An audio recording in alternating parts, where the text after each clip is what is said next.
feel like I'm about to go swimming. We're gonna go deep today.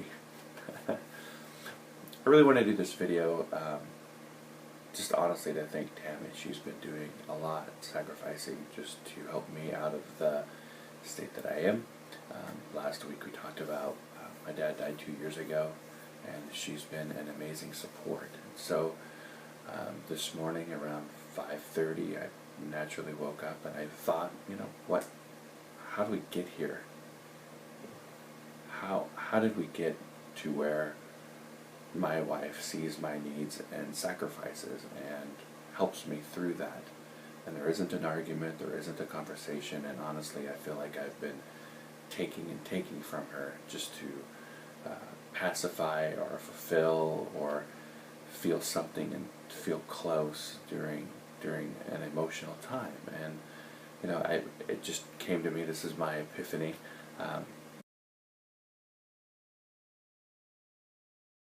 Really comes down to loving your wife as Christ loved the church, and women respecting and honoring your husband. And it really starts with the beginning of us men. If you love your wife as Christ loved the church, the first thing, everything that he did, he came to earth to know us, to heal us, to die for us, to make us whole, and to reunite us with the Father. So if you really think about that, if that's our duty as a husband, to be who Christ was to the church, to be all of that to our spouse, that just seems like a lot. And I just kind of have three things that might make it a little easier to do so. The first thing, to love your spouse as Christ loved the church, the first thing is to know her, to know your wife. It's amazing that we don't a lot of times, but to really know deep inside of her, to know when there's that look that she needs your attention, there's an inflection of her tone that she needs something, to know her better than you know anyone else. And not just that her favorite color is purple, but to actually know how she feels about certain things, and how she processes and how she goes through life. To be there and to know the very deep innermost things of your spouse, the things that she keeps hidden from everyone else, but when you guys are alone, you know it all. And she knows you in that kind of same situation, that how you are in the world and how you are at home, yes, we want them to be exactly the same, but still there's that inner monologue, there's who you really are inside. She should know that, just like you should know that about Christ. That kind of deep relationship that you have with Christ, you should have that kind of deep relationship with your spouse. They know you inside and out. That a lot of times you can see old couples just going to dinner and they don't really talk that much. It's because they know so much about one another that when they're having a conversation, it's either light and fun or it's really, really deep. And you can get there as long as you take time to know your spouse. So go on dates, ask a lot of questions, do things to know them, and know them very, very deeply. Stop living on the surface level of knowing your spouse and get to the deeper level of who they are as a person and what makes them tick. These are things that you should know. And the reasons why you should know those things is because when she's having a hard time, that means that you can comfort her in a way that she needs to be comforted, rather than guessing. If she doesn't like flowers, but she's having a hard time, and you go buy her flowers, then there's no point in that. But if she really just needs you to hold her, but instead you want to hold a video game controller, there's a problem. So know your spouse. It's really important to know them, because if they know you and you're struggling, then they can meet you at the needs that you need to be met with, rather than guessing and doing the wrong thing. Tammy knows me, and she knows what I need, which is physical touch. And so this week she's been touching me a lot, which is exactly what I need. I didn't have to ask for it, because she knew that was going to be what I needed when I struggle through things.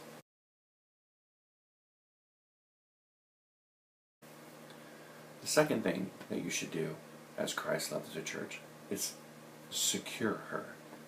He secured the church for his Father. You need to secure your spouse for the Father.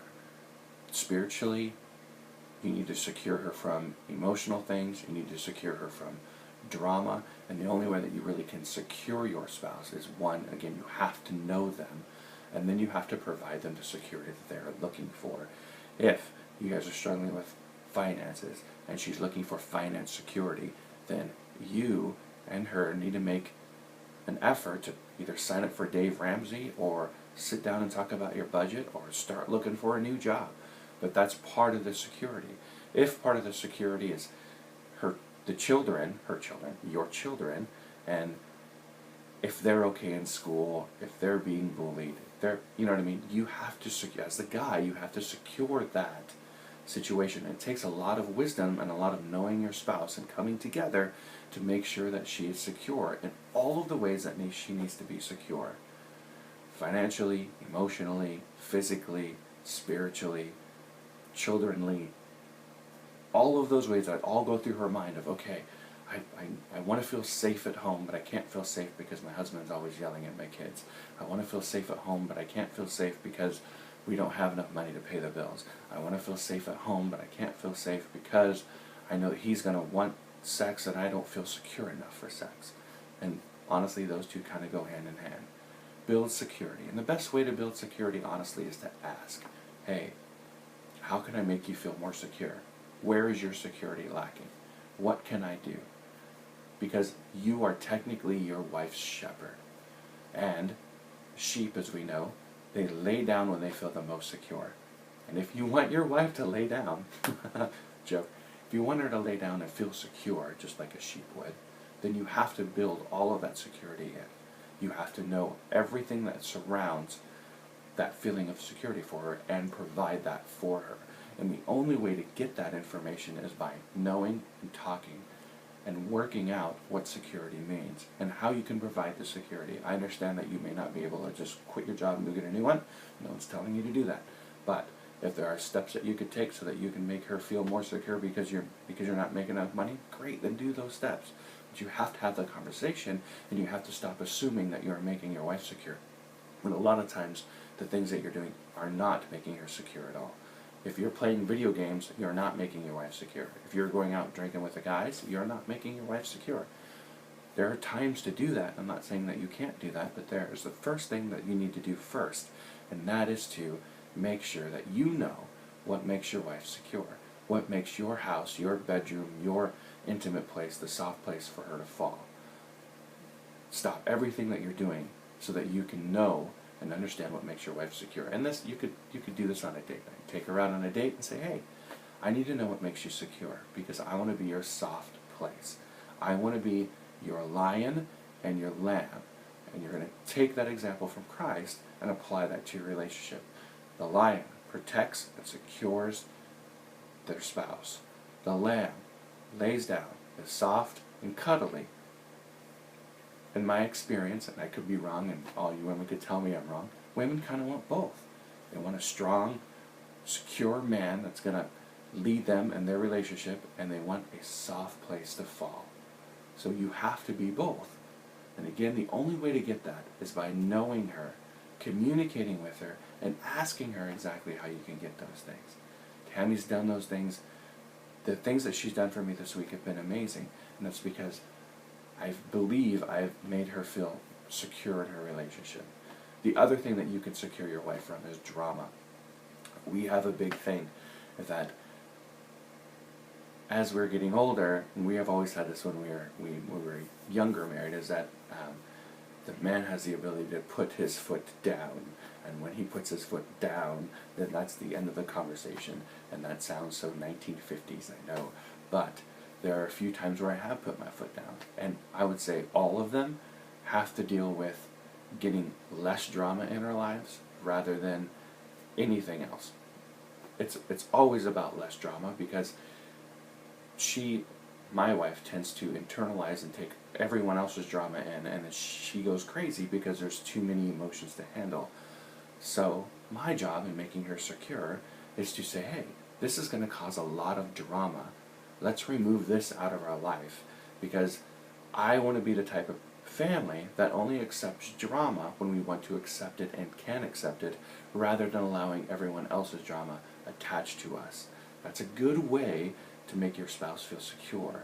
Instead of running to everyone else's drama, actually just be a wall that says, hey, we're a drama-free zone. We're gonna have conversations if we want to enter into someone else's drama, but we're a drama-free zone from the beginning. Then that way, our house is safe, secure, and is a soft place, and drama doesn't flow from the outside in and then blow up our house. Drama just stops at the door, and we either invite it in because we want to, or we leave it at the door. And that makes her feel more secure emotionally, mentally, sanely, no, physically, and all the other leads. Because we're away from drama. Because we choose to step drama outside of our house.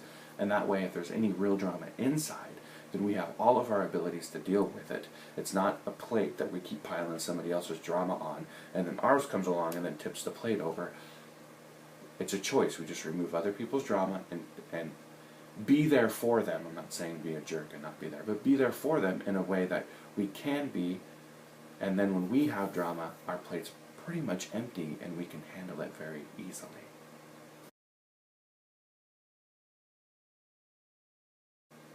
The third thing that I thought of, my wife's been a great blessing. The third thing I thought of was sacrifice. That she has been sacrificing a lot of what she feels this week just to lift me up. And I've just been trying to rack my brain of how we got here to where I'm struggling and she's doing this amazing thing and sacrificing and trying to pull me out of the muck that I am in. And I think one of the other things as we look at love your spouse as Christ loved the church, is that he sacrificed. He sacrificed his life, he sacrificed his position in heaven to come down. He sacrificed a lot. And that's the question that I have for most husbands is how much do you sacrifice and what are you sacrificing? We have a rule in our family, and it sounds really funny. I'm 40 and I don't do this. I guess I do this a lot. I ask her, I'm like, hey, I'm a video gamer, so I ask her before I go, hey, do you mind if I go play video games? And if at any point in time she says yes, spend some time with me, then I stop and I spend some time with her. I'm sacrificing my personal time to spend time with her. Other ways that I sacrifice is, I would say that sacrifice and almost forgiveness go hand in hand when you're married. There are feelings and emotions that you're going to have to put down so that you can forgive and move forward in your relationship with your spouse. And that part of sacrifice where you're just going to go, I just don't feel like being here today. And you sacrifice that emotion so that you are there for your spouse. It's very important. Jesus didn't want to die in the garden. There are going to be days where you don't want to die to yourself and put your spouse above yourself. And that's part of the sacrifice. That's exactly what Tammy's doing, has been doing for the last week, is that she's been sacrificing her emotions and the things that she wants to do to make sure that I am secure and set emotionally inside. It's a blessing and it's honoring, to be honest with you, but you have to do the same thing for your wife. You have to sacrifice for her, whether it be grinding at the job that you don't want to be at because it makes her feel secure and safe, whether it be going to the party with friends that you really don't want to go with because she needs the social interaction. There is that choice to sacrifice the things that you want to do, the things that you desire for your spouse. So understand that. Also understand that there's part of the leaving everything else and putting your spouse first that speaks of security, speaks of knowing them, and speaks of sacrifice. And that when you have knowing your spouse, securing your spouse, and sacrificing your spouse, then you kind of have that example of how Christ loved the church, of how you should be. You should know what you're doing with your spouse. You should know them intimately, deeper than anyone else. You should secure them so you're the soft, safe place for them to fall. Think of when you go to Christ and you ask for forgiveness, how that feels, how you feel when you are with him. That's exactly almost what your wife wants to feel when she is with you. And that's a lot. And the last thing to do is to sacrifice. Sacrifice your wishes, sacrifice your desire, because all of that is Christ loving the church. If you're sacrificing, you are securing, and you're securing out of knowing. That's how that all works. And that's how to live your wife as Christ loved the church.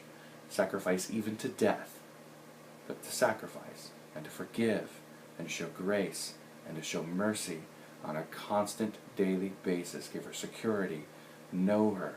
That's what builds the foundation of a happy marriage.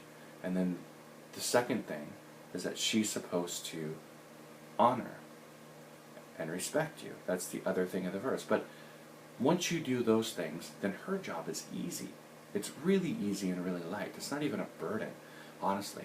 If you know her, you give her security, you sacrifice for her, then her job, loving you back, is a whole lot easier. It's not a battle anymore. And it creates this wonderful circle that you build off of one another, and she continues to love and respect you and give you the things that you need. So therefore, you're not complaining about intimacy. You're not complaining about she doesn't do this in the bedroom, because if you do the things that make her feel secure, safe, and you know her, she'll want to do those things. And honestly, that's what we really, really want. We want our spouse to do the things that we need rather than require them to do so. And Tammy's been a great example this week that she has wanted to do the things that really I needed. And that might be sacrificing, that might be knowing me, and that might be comforting me and securing me. But she's doing the same thing.